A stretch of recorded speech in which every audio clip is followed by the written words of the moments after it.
nyo po ngayon ay yung knife fighting at knife defense na kung tawagin natin ay Lakas 14 style of martial arts.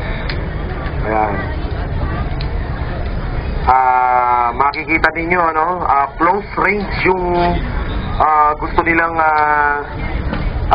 expression ng kanilang art. Close quarters. Okay. So, papakita lang natin yung basic target areas ng knife.